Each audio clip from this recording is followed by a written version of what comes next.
This is the Lean Construction Blogs Podcast, a podcast dedicated to stories, case studies, and lessons learned of applying lean construction from around the world.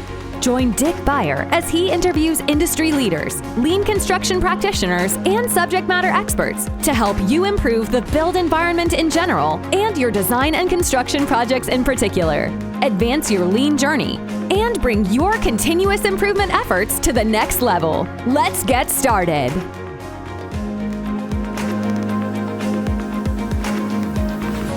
So welcome everybody to the podcast. I'm Dick Beyer, and this is the Lean Construction Blog podcast, and we're honored today to be joined by a very ambitious and creative woman who is both a leader of a lot of dialogue in the architecture community and is in fact a person who's had several different kinds of iterations in her career. And so I welcome Evelyn Lee to the podcast. Welcome, Evelyn. Thanks, Dick. Thank you so much for having me on the podcast.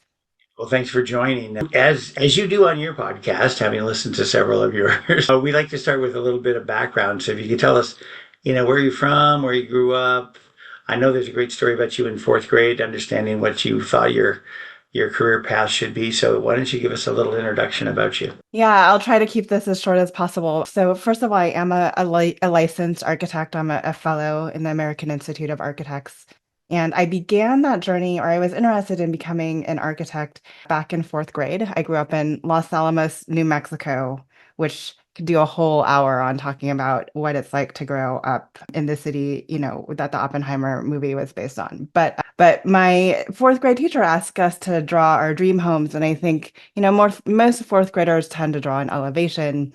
And I drew in plan, and to date myself, I made sure that we all had, the original Nintendos in the big bedroom. So when I had sleepovers, we could all be playing Nintendos. But I drew it down to that detail. And that was when my parents were like, hey, have you ever thought about exploring architecture? I was also a soccer player. I love the sport. So I ended up at a small liberal arts college. It's actually the smallest liberal arts college that has an accredited architecture program in the United States, Drury University, because they were going to allow me to do both soccer and architecture, there's more schools out there doing it, but at the time it was really unheard of.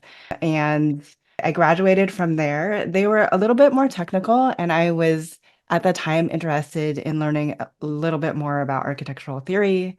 I ended up at SciArc in California, participated in the AIA a lot, and I struggled finding my own place in the profession and my own place in practice. Ultimately left traditional practice to go back to school and get my MBA and my MPA from the Presidio Graduate School. And through that period, took a break from everything building related. I didn't join the Green Building Club, didn't join the real estate club, but realized that I missed the people in architecture and I needed to find a way to connect back with practice. I ran the strategy group at MK Think under the principal, then now CEO, Nate Gore, for 5 years, where we looked at opportunities for architects to engage with clients, both before and after where traditional practice usually engages. And then from there, went on to work with brokerage, CBRE and Newmark Knight Frank, landed at Slack on the real estate development team, and then it landed on Slack in the real estate and development team. And then over the course of COVID, ended up essentially on the employee engagement team, supporting the overall employee experience and how we do that without offices.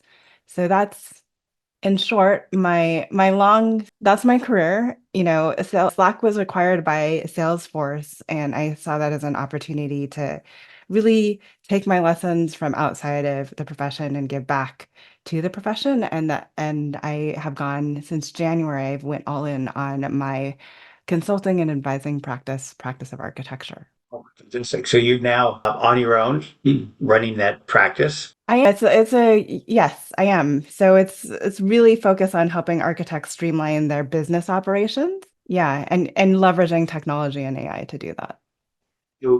And one of the things that seems to be profound about your career track, and I've been all over the place in my 73 years, so I understand and appreciate it.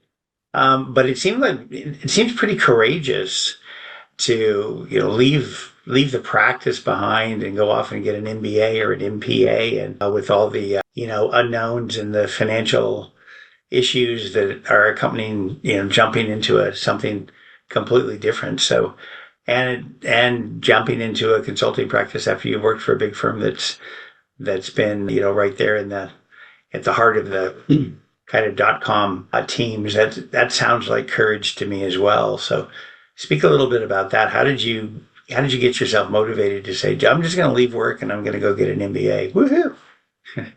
I mean, I think well, that was really all about timing. Because I got an academic and athletic scholarship to Drew University, and then my parents were able to support me at my graduate program with the money that they saved up to while I was at SciArc. I was very, I was in a very beneficial place at that time to have not incurred student loans pursuing my architecture degree. I was unattached, so I didn't have any, any partners or children that were weighing on my decision-making process at the time. And I was a little bit lost in where I was in my career. So for me, it was like the next logical thing was going and getting an MBA, and then I did all the things, right? I took out all the loans. I actually transferred from UCLA to Presidio, which is a whole nother conversation. And when I graduated with then I had $175,000 in debt. But the thing is, I also felt that I had enough confidence to pay it down. And I did successfully over time. But it wasn't so much courage for me to do that as it was just the right time in my life to take that leap. Fantastic. So I routinely encourage people to make those kinds of leaps, and they routinely decide not to. So good on you. So you went from that into commercial real estate with CBRE, and then on to Slack. So what was the initial attraction for Slack and your first joinder with that team? Well, my initial attraction to Slack is I was looking what was next after CBRE. I mean, CBRE brokerage is a very interesting community, I think, to be a part of. And being on the consulting side of brokerage meant that I spent 88% of my time first selling to the brokers and then selling to the clients. And I spent very little time doing the actual work. And I think ultimately that's what frustrated me. Slack had this position open for experienced designer. And they didn't really, it was a very ambiguous job description. And so I just threw my hat in the ring, and they didn't honestly know what they were looking for, but it was on the real estate team. So, it's funny because people are like, oh, you went into tech, do you know how to code? And I don't think a lot of architects realize that any company of a certain scale or size, if they have any type of office portfolio, even if they don't own, because even Google doesn't own most of their office real estate, right? Even if they're renting, they need people to support the operations and the design and build out of those spaces. So I entered on the real estate team there, and it was just one of those companies at the time in the Bay Area that was a buzz, and like everybody wanted to go and work for Slack. And somehow I made it through the selection process, and I just felt lucky to be a part of it. Well, that's fantastic. Yeah, my daughter moved out of a company she was working with in San Diego and got a job in the legal department at Google, and it was that same kind of excitement around that, 6 or 7 years ago. May not be Right. the same excitement that there is today. So now you've moved on into your consulting practice, and you've been very creative out there in the business. You've had a number.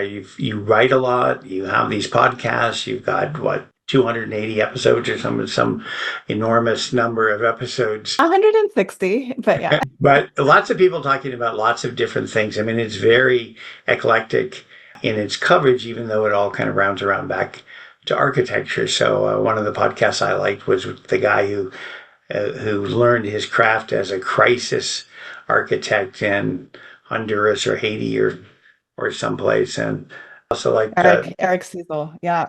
Eric Cecil, who has very deep ideas around things. And you've also generated a lot of kind of controversial links that we'll talk about a little bit later on.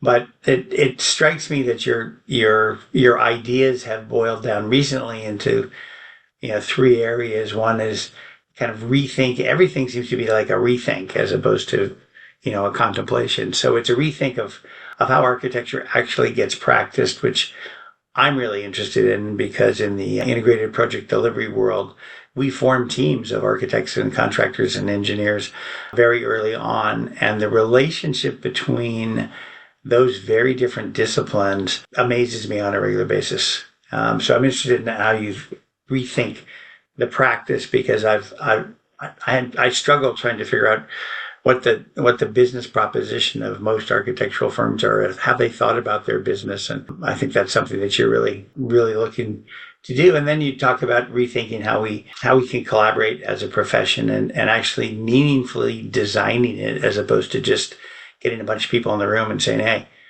you guys should, what's the best thing for you to do is to collaborate. And okay.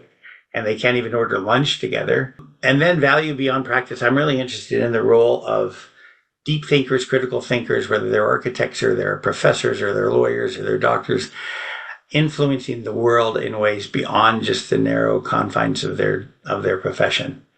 So if we can talk about that for a little bit, I think that would be great. So tell us a little bit about rethinking how we practice architecture. Give us maybe a baseline for the folks in our community who may not understand how practice originates in the traditional sense. Well, I think, and a lot of this was, and a lot of what spears a lot of my criticism, or I would say critique of the profession, is that architects tend to complain a lot about everything that we've either given away or people have taken away from us. And we never have really sought solutions about, well, what does it mean to either take back that space, or what does it mean to expand our voice? And, we always say people undervalue us, but we really never talk about, well, how do we explain what we do in a way that then people actually value our services? So for me, rethinking how we practice architecture, the MK Think and being there for 5 years in their strategy group is just a perfect example of a small to medium-sized firm that grew additional services and products that engage clients outside when they're actually ready to have a building. And it could be by looking at their entire real estate portfolio and helping them overlay real estate data with like census data for Oakland's Unified School District to understand how many classrooms they need to open that year and where they place their administrative staff. It could have been anything. And these are all mostly, by the way, public clients that we were working with. When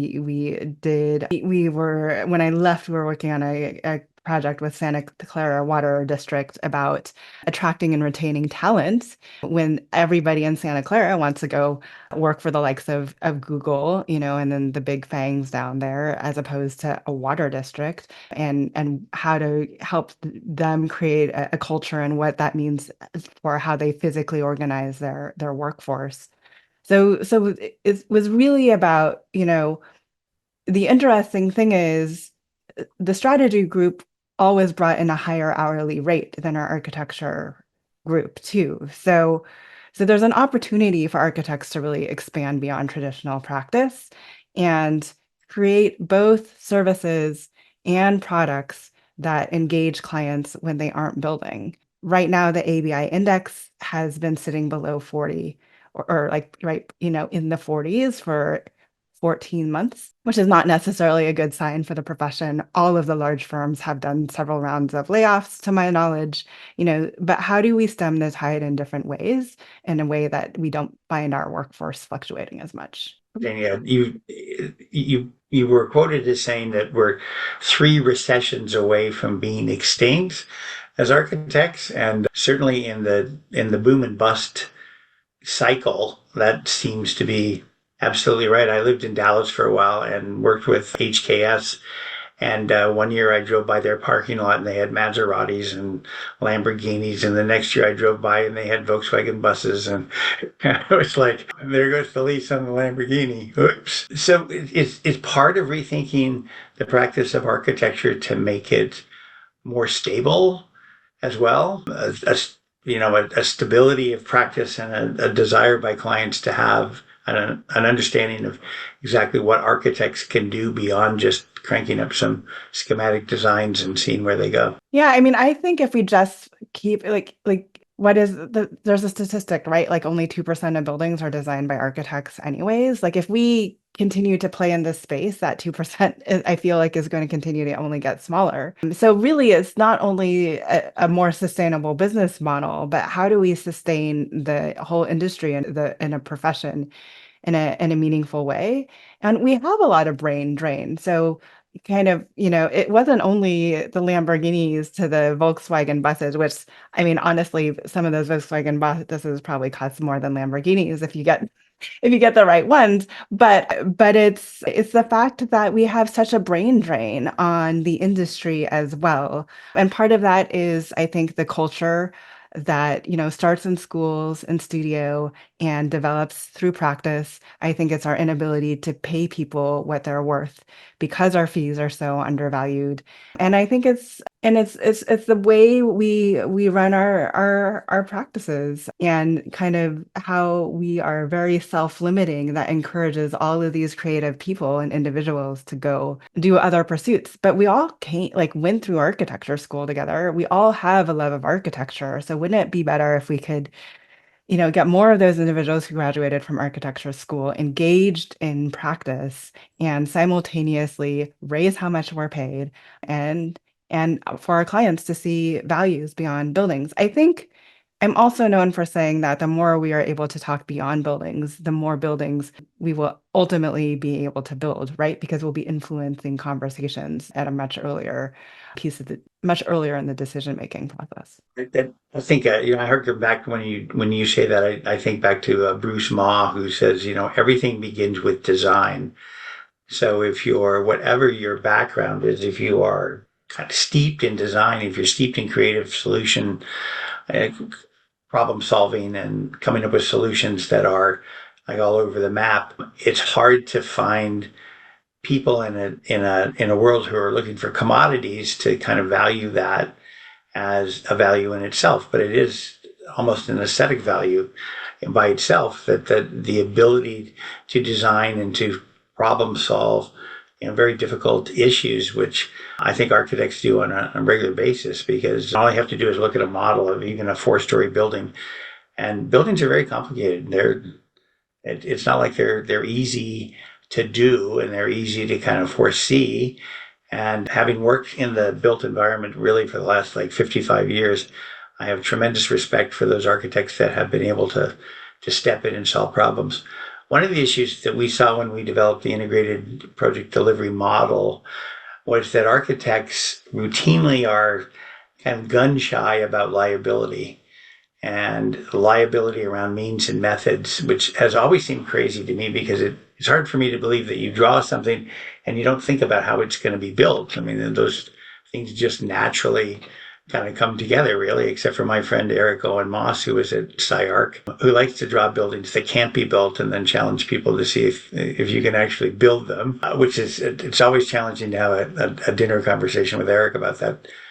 But so one of the things that we have done is we have removed that liability from architects and engineers in the IPD world, so that they can participate fully in that collaborative mode in terms of, well, have we tried this and have we tried that and have we tried this? And we're focused on designing how we're going to build a building while we're building it. So we really need that input. So I think that moves into kind of more as, how do you collaborate as a profession, both with architects and the shared knowledge between architects as it develops, but also with the other people in the built environment, from clients to contractors to trades to commissioning people to operations people to vendors who are inventing the equipment that's installed in the building. And have you been thinking about rethinking that as well? Yeah, I mean that's a mindset shift, right? And a cultural shift. I worked at practice where people the firm leaders made people sign an NDA right when they entered, just because if somebody saw something on our walls and copied it, I don't know. And then having worked in tech where there's so many things are open source, and I think in a way the evolution of AI and architects' current participation in that technology is exacerbating kind of what we've always done. Like, I feel like the firms that are leveraging AI aren't sharing what they're doing because they want to be the only firms that are doing it, but that's not going to move the profession collectively together. Meanwhile, the tech CEOs, even though they're in competition, there is kind of a friendly banter and sharing of code and other things to advance things, to move things forward quicker, faster. And that kind of what you said about collaboration, which again was started, I think, in a culture of competitiveness in studio and continues throughout our professional life, is a rethink on if we want to move the profession forward together faster, we need to learn how to not only work with one another better, but collaborate with our partners. It does astound me that I think it's and what I love about the IPD process and kind of what you laid out is, throughout my time when I was in practice, it was always an us and them, like us being the architects, them being the general contractors, us being the architects, them being the consultants.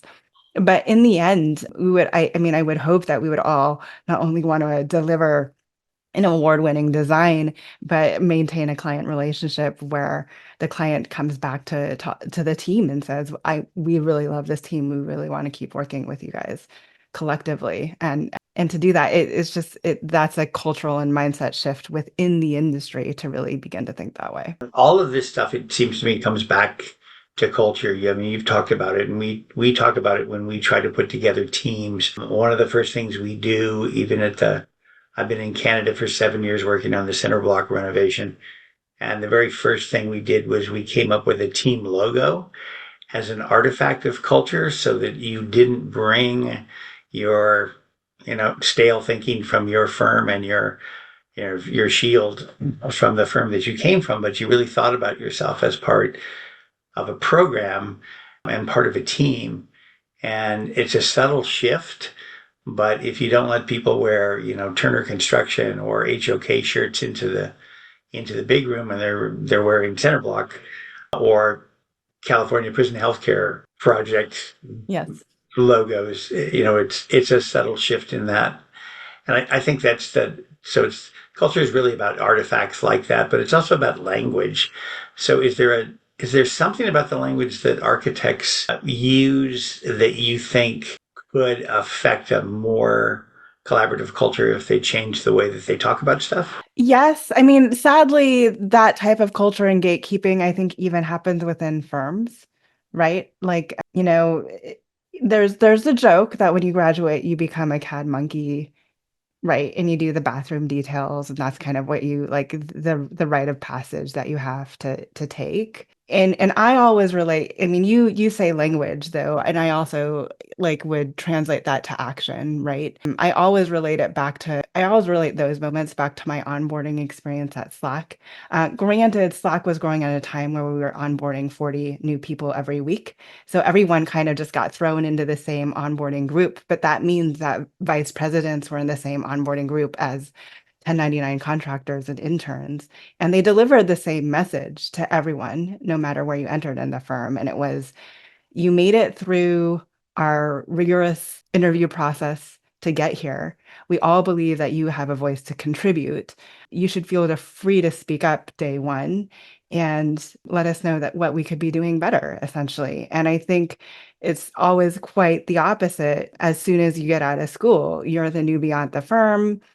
You have to earn your way to the client website, or the client website. Sorry, you have to earn your way to the construction site. You have to earn your way into client meetings.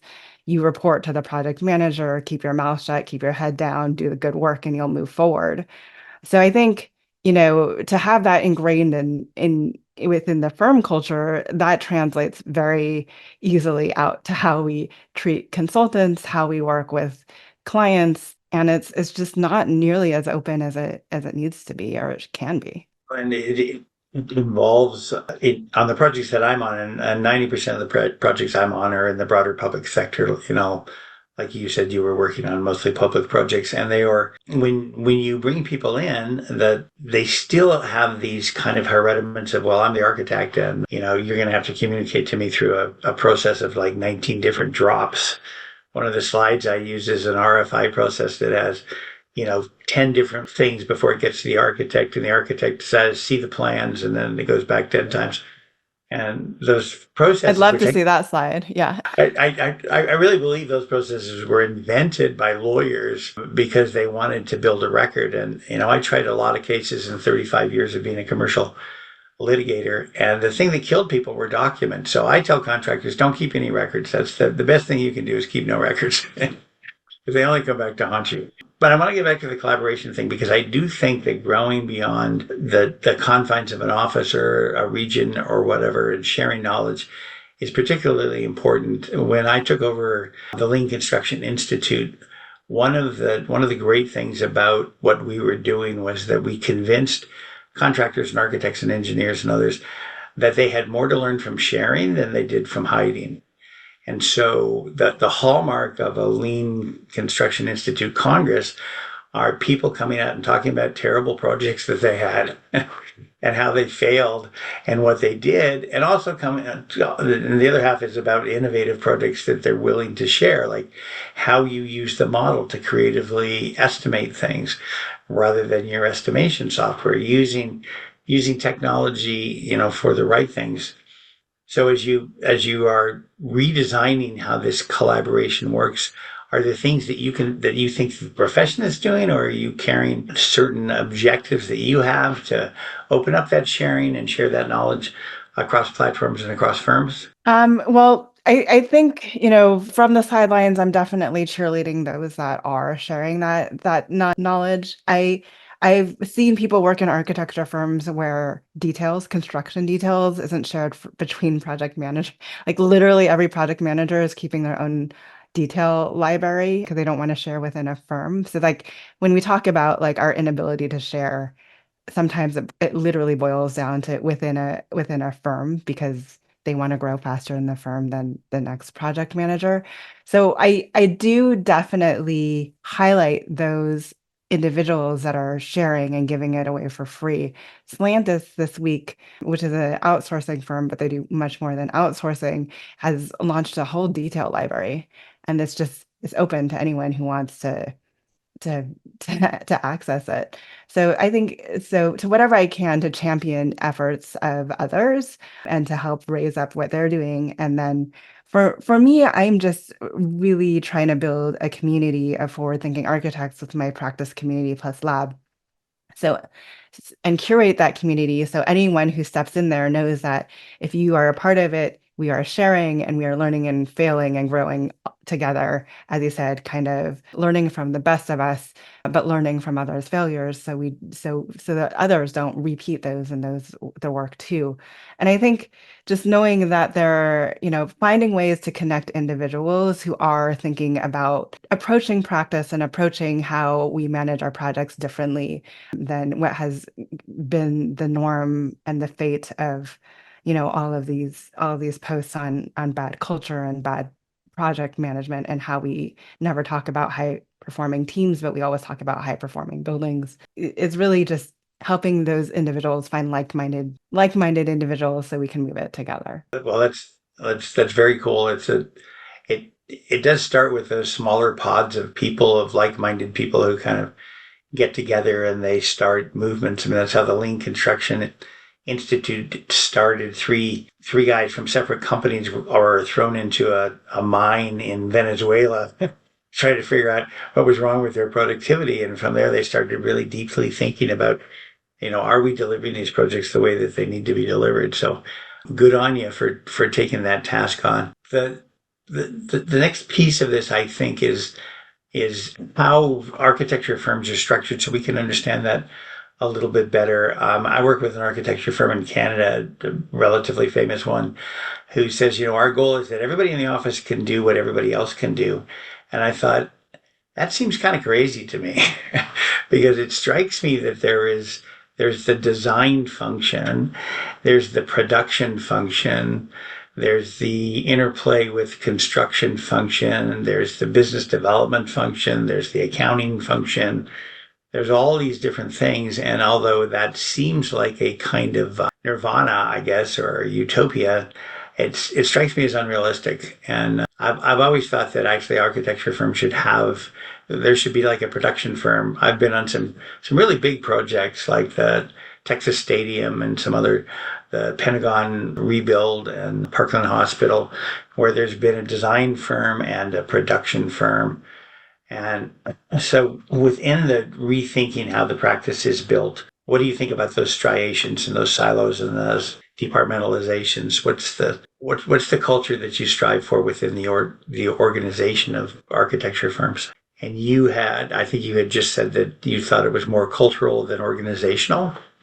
Oh, well, I think it's too, like, I don't think you can intermix. Organization does drive a part of the culture, but well, a few things. So I tend to work with small and medium-sized firms. Obviously, and in the architecture world, you become a large firm, I think, when you're over 40 people. Not the case in, I would imagine, even general GCs or law firms, but anything over 40, and I think you're a large firm. But in any case, in the small and medium-sized space, people are ultimately going to be wearing multiple hats no matter what.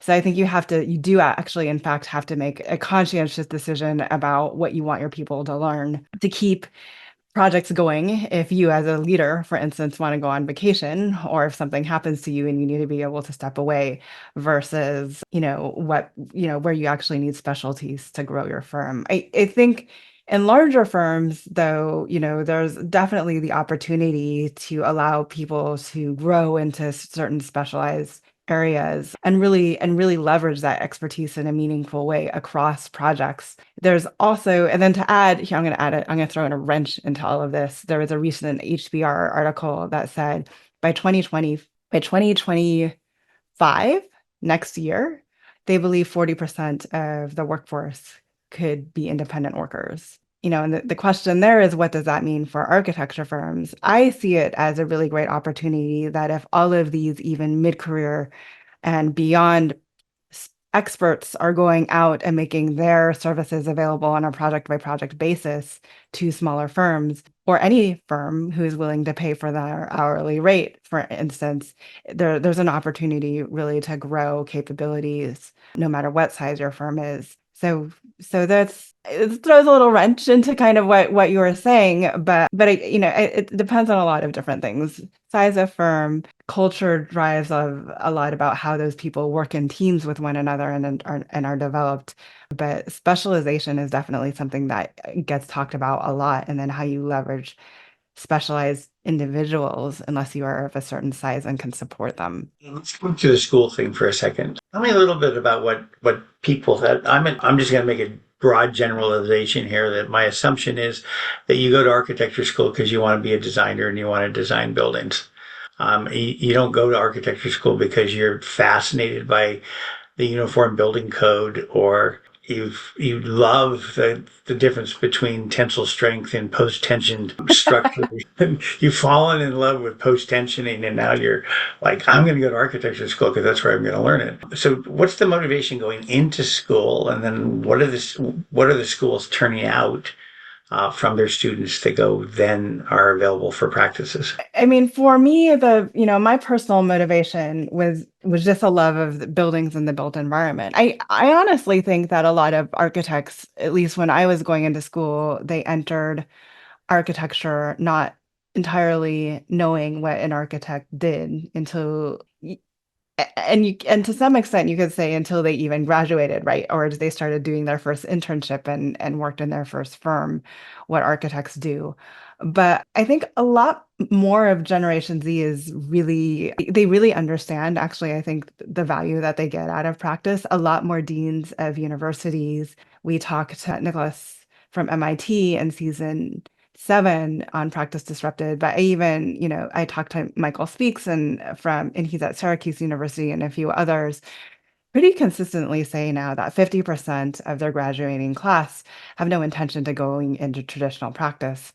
And I think they set the interesting thing about architecture school is there's a studio environment, and it's an environment that it isn't an easy one, but it's also a creative environment. And there's no other education discipline, no matter what type of team project that you're being put on, even for like a capstone of an MBA, we are actually kind of thrown into this studio environment and what it means to actually create from nothing, right? Something entirely new. And I think a lot more people are seeing the value in what it in learning that process. Obviously, it's very different than what they do out in the real field. But in a way, it does, like school does tend to produce a lot of designers, and then they get into the real world, and they find out that only, 2% of the office is actually designing. It's funny because I was really fascinated by what Nicholas had to say on that podcast. He talked about what he called the heroic architectural idea of the lone genius that I refer to as the guy with the cape and the beret and sits on the rock until they come up with this idea. And we use that metaphor in connection with designing a production system for design. So when could we reliably count on design to be done? And rather than setting up tasks for the design team, we're really talking about information exchanges. So what information do you need to be able to take that and turn that into the kind of design that we're looking for? And he talked about that, changing that to a more innovative, collaborative culture and an exchange of ideas. And is that what the studio brings? Is that what the traditional studio, or is that what the more modern MIT studio brings to the table? The more modern or historical, since MIT was the first accredited program in the United States.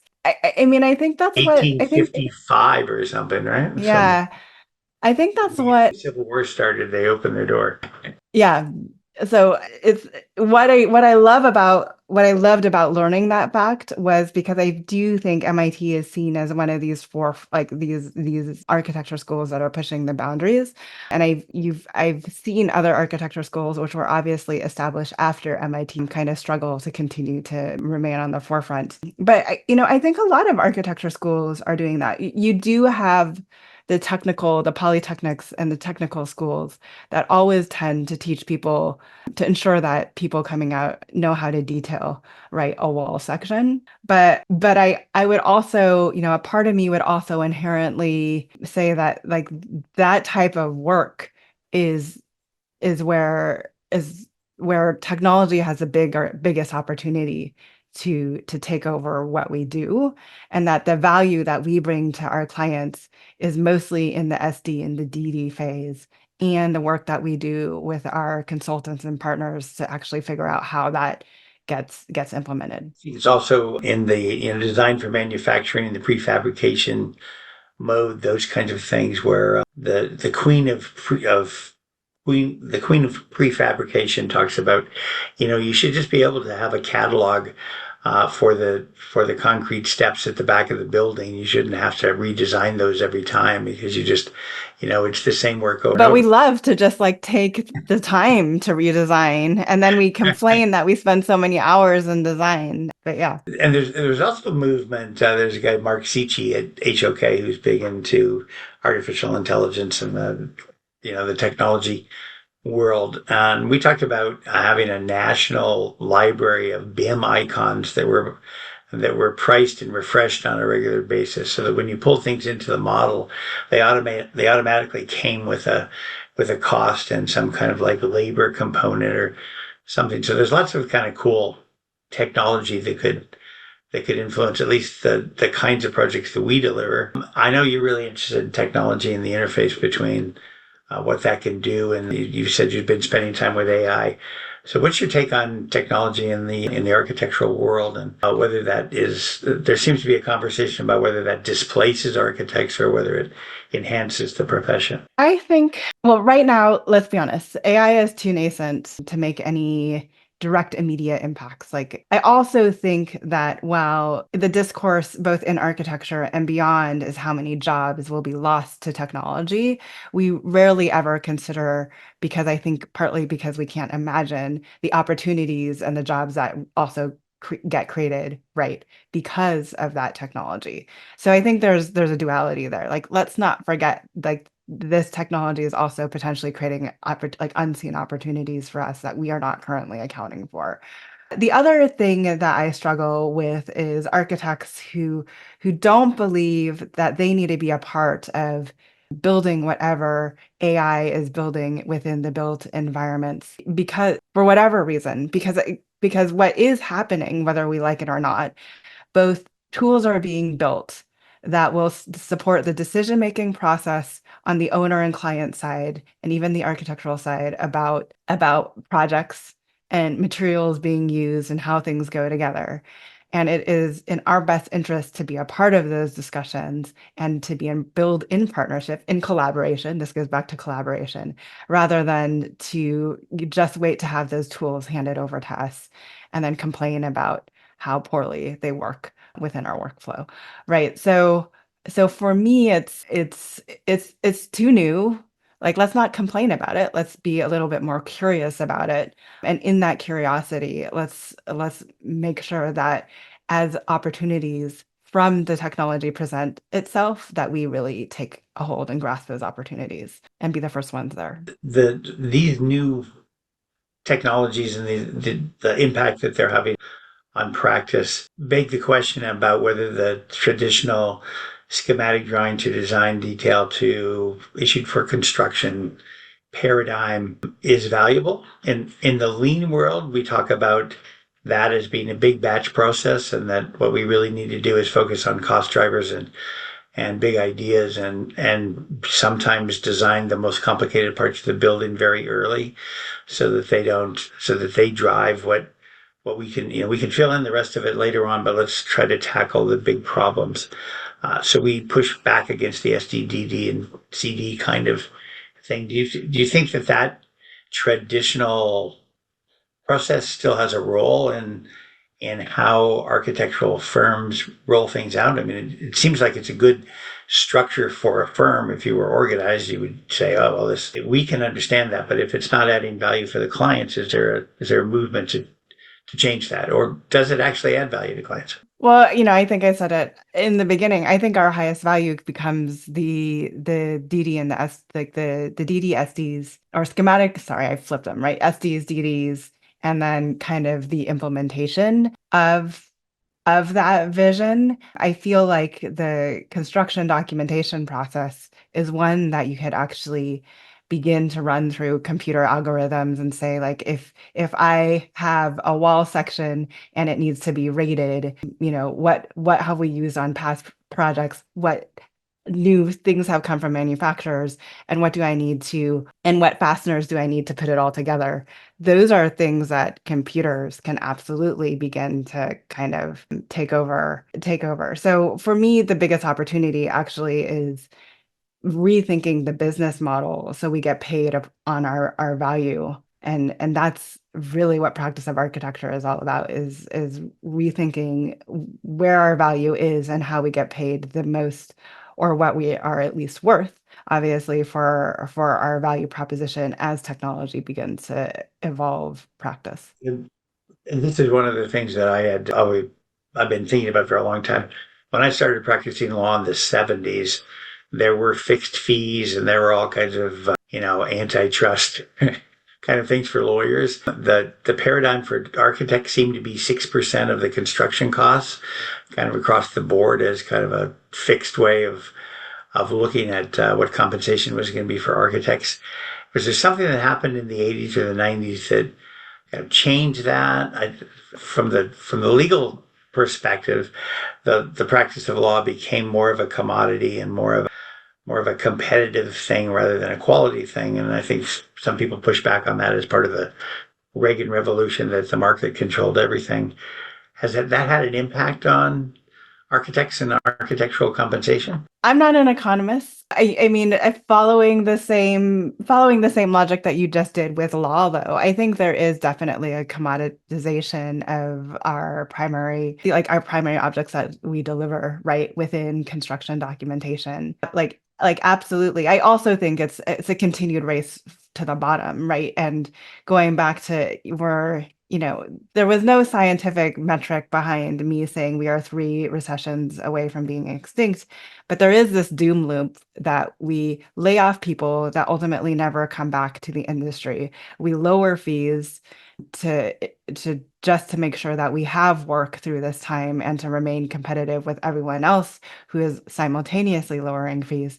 And then we find ourselves in a position where, not being savvy business individuals, we don't feel like we can raise our fees back to those normal rates. So I do think there's a doom loop effect happening, and we haven't necessarily found a productive way to recover from that. And a large part of that is, that percentage fee in the overall project rarely grows unless you have kind of the architect power to just say, if you want to bring me on the project, this is what you're going to pay me. I love our architects. I've been privileged to work with a number of DSR and Jeannie, what's her name in Chicago? My Jeannie memory. Gang. Yeah, Jeannie Gang, and some of those folks, and Norman Foster at the New Penn Health Hospital in Philadelphia. And they all bring a certain kind of flair to the project.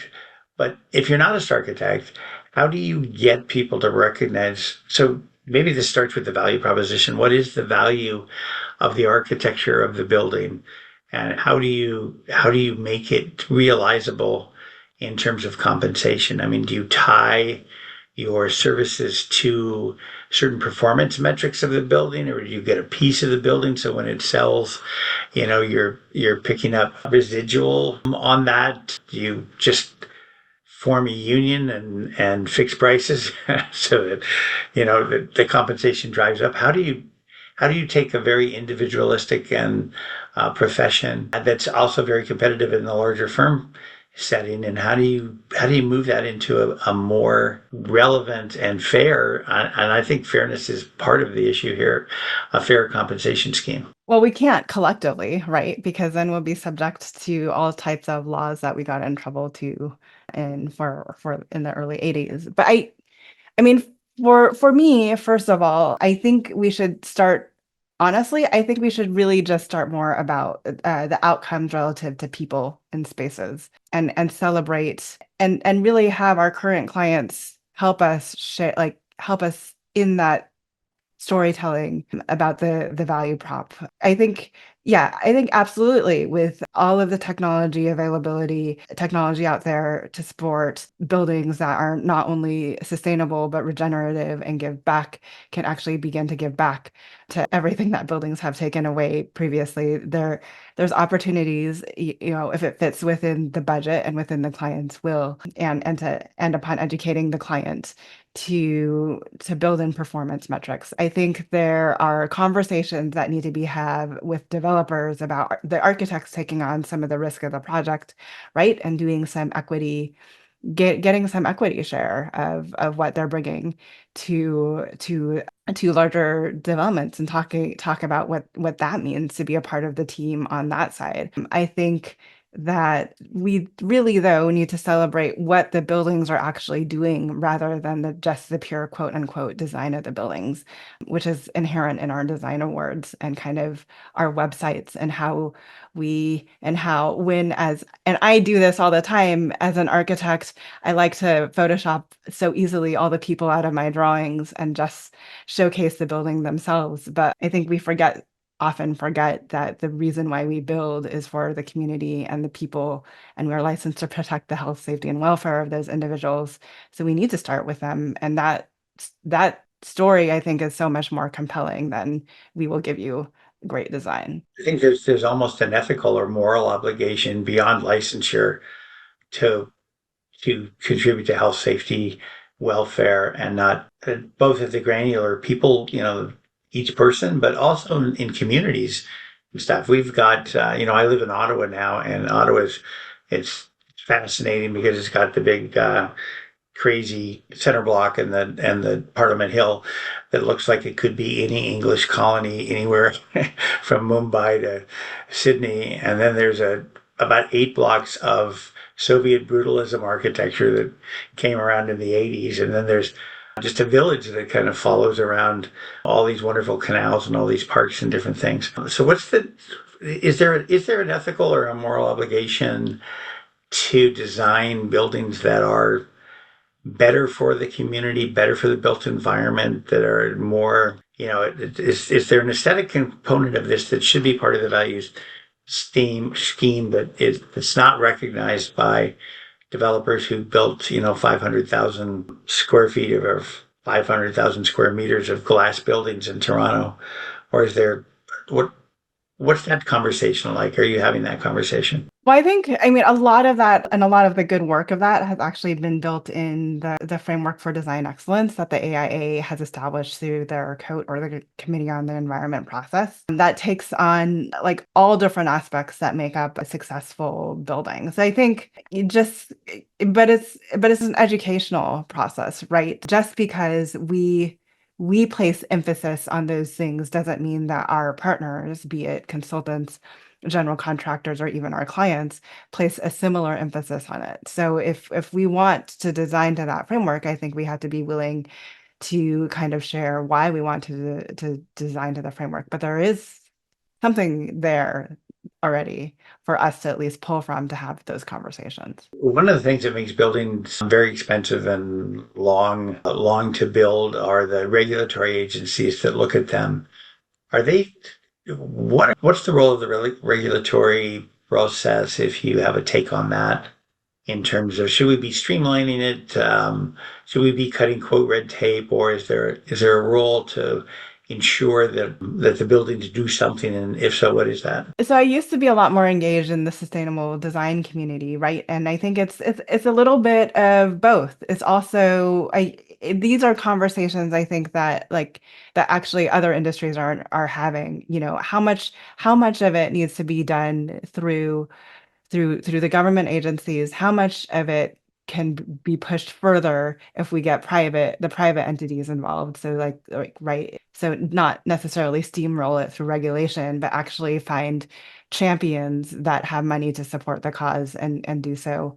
And how do we approach it there? I mean, in order for us to move everything forward in a meaningful way, I think it's all hands on deck. Like we can't ignore the importance of the regulatory process and what it does and doesn't provide us and opportunities to change it and move it forward to be more progressive.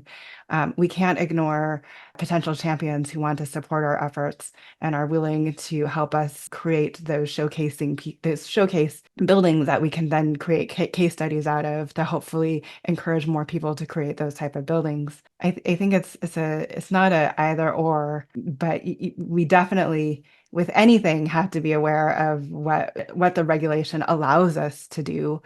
Of course, meet the bare minimum as it is required by architects. But I would hope that as an industry, we're always looking to do what's better and best for our community locally, but also globally. And I mean, that is the strength of this next generation, right? And what we're hearing from the Gen Zs that are graduating into the workforce, right? They want to work for not only firms, but companies outside of the architecture industry that are driven, that are socially driven to contribute back rather than just the pure competitive nature to make more money. It seems like the public sector could play a role in that as well.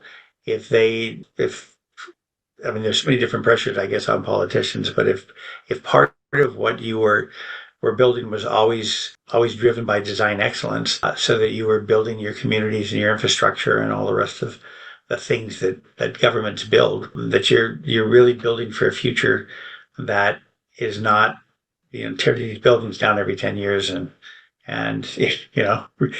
being able to repurpose the buildings and think about kind of the sacred trust of the built environment, which always seems to me to be one of the things I love about my job, is that we're really focused on trying to build buildings better in the built environment, which is where we all live, as it turns out. Right. And, of course, the saying goes for all sustainable individuals, well, right, the most sustainable building we build is the one that's already built. So I think we're, with the exception of, since we have Paris upon us, where they are building big single-use temples to incredible games, and then already looking at what those structures get repurposed by, for the most part, I think, and we'd rather be building for the next century ahead and be buildings that are adaptable to those changes over time. And having that debate since the Great Exposition in Chicago in 1881 or whatever. Okay, Right. so one final thing. I thank you so much for taking the time. It's been great. I've learned a lot from our conversation. Are you generally optimistic about the profession?